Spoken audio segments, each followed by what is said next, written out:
আচ্ছা, একটা হেডফোন কয় টাকা ভাই? কত ইউরো একটা হেডফোন? 3 ইউরোর ভিতরে একটা চাইনিজ হেডফোন পাওয়া যায় একেবারে অল্প দামে। কিন্তু দামে আমাদের প্রবলেম না, আমাদের প্রবলেম মন মানসিকতায়, কিংবা আমরা অনেকে বুঝি না। আমরা অনেকেই বুঝি না যে প্রাইভেসি বলতে একটা জিনিস আছে, সেটা মেনটেন করতে হয়। আমি অনেককেই দেখলাম, আমি এই ভিডিওটা মানে বানাতাম না, আমি জিম করে আসার সময় আমি দেখলাম যে ট্রাম ফেরমাতায় বসে ভিডিও কলে তার পরিবারের সাথে কথা বলতেছে, লাউড স্পিকারে লাউড স্পিকারে কথা বলতেছেন। যেহেতু হেডফোন নাই, অটোমেটিকলি এটা লাউড স্পিকারে যাবে ভিডিও কল। অপর প্রান্তের মানুষগুলা, মানে তাদের অনেকের ওড়না ঠিক নাই, কিংবা আমরা বিছানায় শুয়ে আছে, অপ্রীতিকর অবস্থায় আছে, যেভাবেই আছে, যেটা মানুষের সামনে এটা দেখানোর মতো না, মানুষকে দেখানোর মতো না।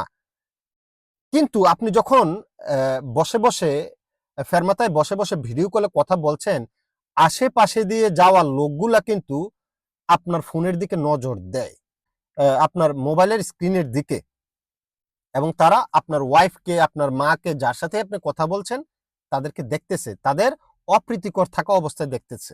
অনেকের কাপড় চোপড় ঠিক থাকে না, নর্মাল। মনে করেন আপনার হাজব্যান্ড আপনি কল দিচ্ছেন, আপনার ওয়াইফ তো আর ওই মাথায় ঘুমটা দিয়ে আপনার সাথে কথা বলবে না, তাই না?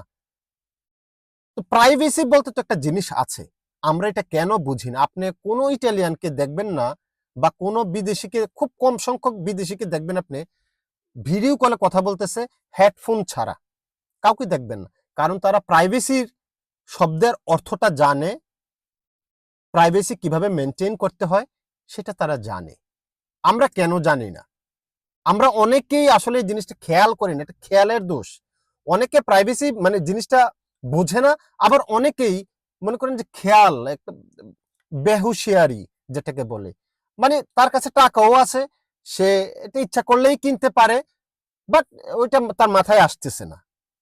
তো যাদের মাথায় আসতেছে না, খেয়ালের অভাব, তারা যদি ভিডিওটা দেখেন, কাইন্ডলি একটু চিন্তা করবেন যে আপনি যখন কথা বলছেন আপনার ফ্যামিলি মেম্বারের সাথে, এই জিনিসটা মানুষ দেখতেছে। আপনি ফেরমাতায় বসে বসে কথা বলতেছেন, আশেপাশের লোকজন দেখতেছে, কিংবা বাসে আপনি কথা বলতেছেন ভিডিও কলে, সেটা আশেপাশের লোকজন দেখতেছে। এটা একটা কার্টিসির ব্যাপার, একটা ভদ্রতার ব্যাপার, ম্যানার্সের ব্যাপার। আশা করি আপনারা বুঝবেন। অনেকে আমাকে বলে, আমি কেন এগুলা বলি? ভাই, আমার কথা শুনে যদি একজন লোক সচেতন হয়, সেখানেই আমার সার্থকতা। ধন্যবাদ সবাইকে। আমি ইটালি থেকে বলছি।